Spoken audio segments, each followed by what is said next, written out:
जैसा कि आप सब जानते हैं कक्षा 9वीं के विद्यार्थियों, आप लोगों का जो कोर्स है वो खत्म हो चुका है, लेकिन आज उसी व्याकरण के और उन्हीं पाठों के जो प्रश्नोत्तर हैं जो आपको परीक्षाओं में पूछे जा सकते हैं बच्चों, तो आप लोगों को वीडियो देखना भी है और परीक्षा की तैयारी भी करना है। तो परीक्षा की तैयारी भी आप करते जाइए। और आज हम जो पढ़ेंगे वह है, जैसे कि मैंने यहाँ लिखा, कक्षा 9वीं विषय संस्कृत महत्वपूर्ण प्रश्नोत्तर, और आज हम उनकी पुनरावृत्ति यानी एक बार पुनः उनको हम आपको फिर से बता रहे हैं और आप भी इनको देख करके अपनी परीक्षाओं की तैयारी के लिए याद करते जाए। और जैसे कि मैंने कहा कि ये विषय जो है वो संस्कृत है, इसलिए बेटा आपको ये ना लिख करके याद करना पड़ेगा, ठीक है।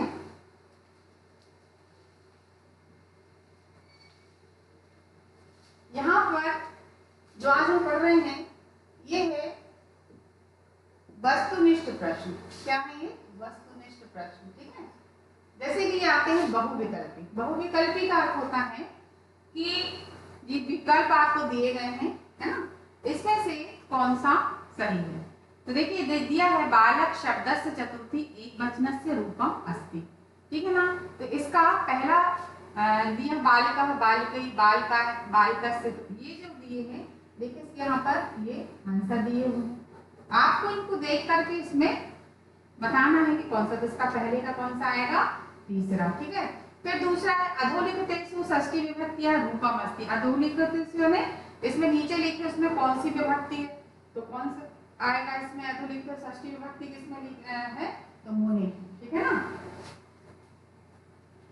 फिर इसके बाद है कि अधोलिखितेषु द्विवचनस्य रूपम किम, कौन सा द्विवचन का रूप है ना। तो ये कौन सा है? तो तीसरे का क्या आएगा? अधोलिखितेषु द्विवचनस्य रूपम किम, तो ये आएगा पितरौ। राज्ञः रूपम राजन शब्द भवति। अब ये राज्ञः रूपम है जो है राजन शब्द भवति, यानी कौन सा इसमें जो है शब्द कौन सा आएगा? शब्द से कौन सा आएगा? प्रथमा बहुवचन आएगा, चतुर्थी या षष्ठी या तृतीय द्विवचन आएगा, क्या आएगा? तो क्या आएगा इसमें? षष्ठी एकवचन। फिर है वयम रूपस्य मूल शब्द। वयम रूपम का मूल शब्द क्या है ना, तो क्या आएगा? अस्मत्। इस प्रकार से इनको आपको क्या करना है और पढ़ना है। चलिए फिर है पहला प्राचार्य इत्यस्मिन् पदे उपसर्ग अस्ति। प्राचार्य के जो उसमें क्या दिया हुआ है देखिए यहाँ पर, ये इसके आंसर दिए हुए हैं, आपको सही टिक लगाना है। तो क्या आएगा? प्राचार्य में प्रा उपसर्ग है। फिर अधोलिखितेषु उपसर्ग नास्ति, इसमें कौन सा उपसर्ग नहीं है? प्रश्न दूसरे में, तो दूसरे का क्या आएगा? विचला, ये उपसर्ग नहीं है। अधिकारः इत्यस्मिन् पदे उपसर्ग अस्ति, इसमें कौन सा मतलब है? तो क्या आएगा? अधि। अधोलिखितेषु उपसर्ग, कौन सा उपसर्ग है? चौथे का, है ना, तो क्या आएगा? प्रति। निर्धन इत्यस्मिन् पदे उपसर्ग अस्ति, क्या कौन सा उपसर्ग है इसमें? तो क्या आएगा? ये निर्, ठीक है ना। तो ये आएगा आपका जो परीक्षाओं में पूछे जा सकते हैं कि भाई इस उपसर्ग से संबंधित जो प्रश्न रहे। अब देखिए यहाँ पर दिया है यानी हाँ ना माने नहीं, इसको आपको बताना है। ये भी आपके व्याकरण से संबंधित है। बालिका शब्द नपुंसक लिंगे भवति, तो क्या आएगा? न, ठीक है ना, क्या आएगा इसका? ये न। फला शब्द पुल्लिंगे भवति, तो क्या आएगा? दूसरे का भी न, ठीक है। पित्र शब्द तृतीय विभक्ति अस्ति, तो क्या आएगा इसका? सही, ठीक है। नदी शब्द से उकारांत अस्ति, नदी शब्द में उकारांत मतलब है ना, चौथे का, तो क्या आएगा इसमें? नहीं। फिर है पांचवा, तस्य रूपम षष्ठी विभक्त्यां भवति, क्या सब तस्य रूप में षष्ठी विभक्ति है? तो क्या आएगा इसका? हाँ है, इसमें सही आ जाएगा। इस प्रकार से इसको क्या करना है? पढ़ना है। इसी प्रकार ये भी आएगा आपका आम या नहीं, है ना। देखिए इसके उत्तर यहाँ पर दिए हुए हैं। उपसर्गाणाम संख्या 22 अस्ति, क्या आएगा इसका? सही। फिर उपसर्गा शब्दानाम अन्ते प्रयुक्ता भवन्ति, ना, अंत में नहीं प्रयुक्त होता, उपसर्ग पहले प्रयुक्त होता है। प्रज्ञा इति शब्दः प्रउपसर्ग अस्ति, तो तीसरे का क्या आएगा? ना। चौथा स्वागतम इति शब्द सु उपसर्ग अस्ति, आम, यानी ये सही। गतवान् इति शब्दः उपसर्गयुक्तः अस्ति, है ना। गतवान् इति जो शब्द है वह उपसर्गयुक्त है नहीं। चलिए अब देखिए यहाँ पर दिया है प्रश्न, एक पदेन उत्तरम लिखत, एक उसमें आपको उत्तर, एक शब्द में उत्तर लिखना है। जैसे दिया है कवि काम संबोधयति, कवि किसको संबोधित कर रहा है, तो उत्तर क्या आएगा इसका, कवि वाणी यानी सरस्वती को संबोधित कर रहा है। खा दिया है कवि वाणी काम बाधितुं प्रार्थयति, कवि वाणी से किसको बजाने की प्रार्थना कर रहा है, उत्तर क्या आएगा इसका, वीणा यानी वीणा को। ठीक है बच्चों, ये आपको सब परीक्षाओं के लिए बहुत अच्छे से तैयार करना है। फिर दिया कीदृशीं वीणां निनादयितुं प्रार्थयति, यानी जो बजाने, कैसी वीणा को बजाने के लिए प्रार्थना कर रहा है। देखिए इसका उत्तर क्या आएगा, नवीनाम यानी नई वीणा को, कैसी वीणा को, नई वीणा को बजाने के लिए कह रहा है। यहाँ पर जो कवि है वो माँ भगवती, माँ सरस्वती से प्रार्थना कर रहा है। गीतम कथम गातुं कथयति, गीतम कथम गातुं कथयति, तो गीत कैसा गाने के लिए कह रहा है, क्या आएगा, गीत कैसा गाने के लिए, तो देखिए इसका उत्तर क्या आएगा, मृदु, मृदु माने मधुर, मृदु माने क्या आएगा, मधुर, मधुर गीत गाने के लिए कह रहा है। फिर देखिए सरसा रसाला कदा लसंती, रसीले आम कब सुशोभित होते हैं, देखिए इसका उत्तर क्या आएगा, बसंते, किस ऋतु में, बसंत ऋतु में। इस प्रकार से सरसा रसाला कदा लसंती, रसीले आम कब सुशोभित होते हैं, तो रसीले आम बसंत यानी बसंत ऋतु में सुशोभित होते हैं। ठीक है अब देखिए यहाँ पर दिया है पूर्ण वाक्य में उत्तर लिखना। अब यहाँ पर आपको किस में करना है, पूर्ण वाक्य में उत्तर देना है, किसमें देना है, पूर्ण वाक्य में उत्तर देना है। ठीक है ना, तो ये हम पढ़ेंगे पूर्ण वाक्य वाला। पहला है कवि, कवि वाणी किम कथयति, कवि सरस्वती से क्या कह रहा है, देखिए इसका उत्तर क्या आएगा, कवि वाणी नवीनां वीणां वादयितुं ललित नीति लीलां च मृदुं गीतं गातुं कथयति, तो कवि सरस्वती से नई वीणा को बजाने के लिए और सुंदर नीति से परिपूर्ण मधुर गीत गाने के लिए कह रहा है। कवि सरस्वती से, कवि नवीनां वीणा यानी नई वीणा को, और ललित नीति लीना और मृदुम गीतम है ना, गातुं कथयति, ऐसा कवि कह रहा है।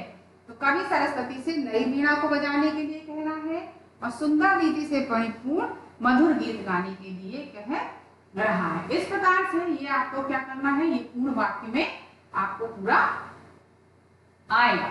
तो कवि सरस्वती से कम कथित, कवि सरस्वती से ये क्या कह रहा है, तो आपको ये इसमें पूरा बताना पड़ेगा। चलिए इसके बाद है बसंते किम भगवती, बसंते किम भगवती, बसंत में क्या होता है, ठीक है ना, तो बसंत में क्या होता है, ये आया बसंते किम भगवती, बसंत में क्या होता है, उत्तर देखिए बसंते मधुर मंजरी पिंजरी भूतमाला सरसा रसाला लसंती ललित कोकिला काकली नाम च कपाला विलसंती। ये आपको आपके इसमें दिया हुआ है, तो आपको किताब में से इसको क्या करना है, लिख लेना है। बसंते मधुरम मंजरी पिंजरी भूतमाला सरसा रसाला लसंती ललित कोकिला काकली नाम च कपाला विलसंती, यानी बसंत में मधुर मंजरियों से पीले हुए रसीले आम के वृक्षों की पंक्तियां सुशोभित हो रही हैं और सुंदर कोयलों के समूह का पूजन अच्छा लगता है। ठीक है ना, इस प्रकार से इसमें आपको पूरा करना पड़ेगा। तो बसंत की भक्ति, इसका ये क्या आएगा, क्वेश्चन है और इसका ये उत्तर है। इस प्रकार से बच्चों आपको इसको बहुत अच्छे से क्या करना है, याद करना है। अब देखिए यहाँ पर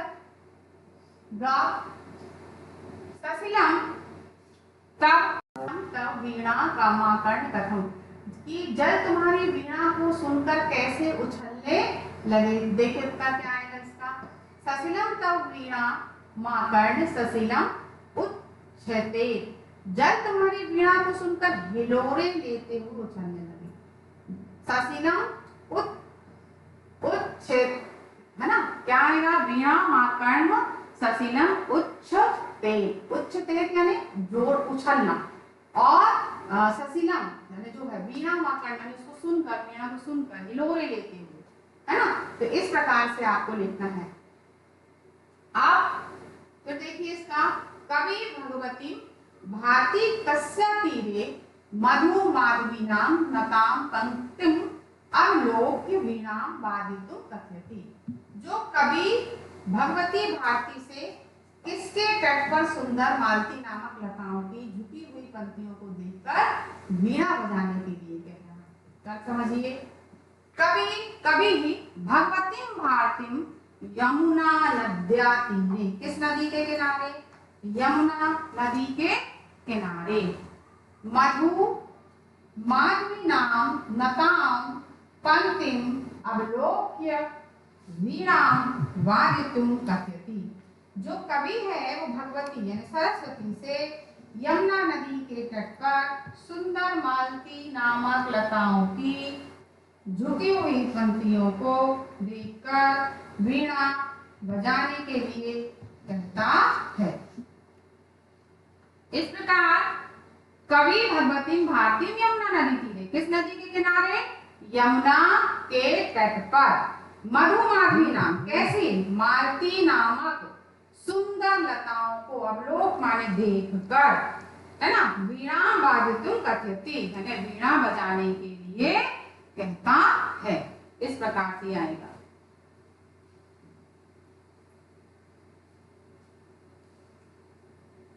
का स्तंभ पदानी खा स्तंभ तेषां पर्यावत पदानी दत्तानी ताकि चित्त पदाना समक्ष, लिखा है। ये दो स्तंभ दिए हैं, एक का और एक खा।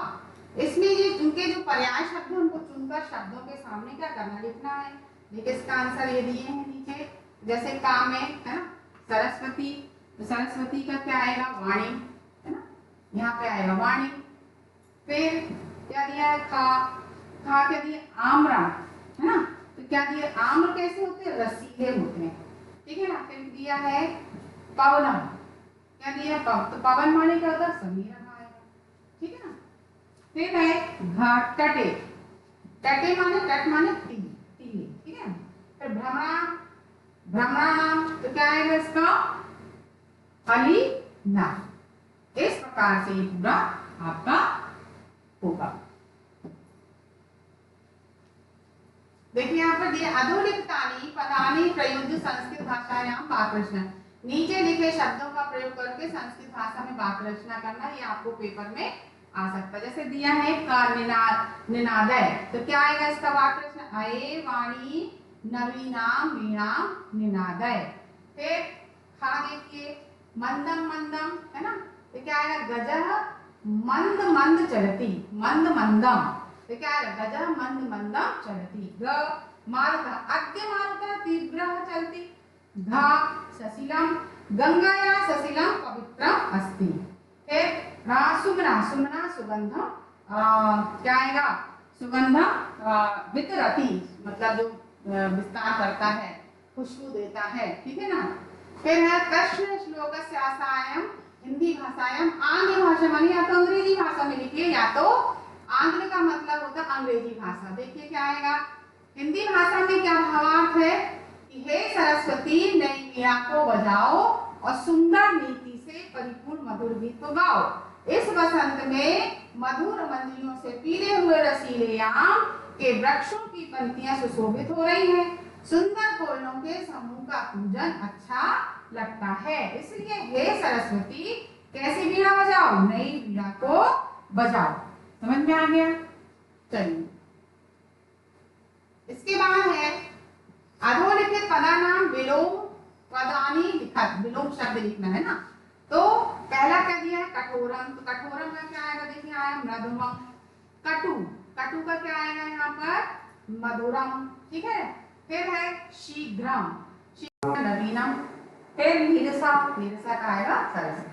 इस प्रकार से आपको करना। तो बच्चों मैंने आपको ये कुछ महत्वपूर्ण प्रश्नोत्तर जो वस्तुनिष्ठ प्रश्न है इनको समझाया परीक्षाओं के लिए। आपको इनको बहुत अच्छे से तैयार करते जाइए बेटा, वीडियो देखिए। और जैसे कि मैंने कहा संस्कृत को आप लिख करके याद करिए। बच्चों आप लोग संस्कृत को लिख करके बहुत अच्छे से उसके प्रश्नोत्तर जो भी पढ़ाया जा गया है उसको बहुत अच्छे से याद करिए। धन्यवाद बच्चों।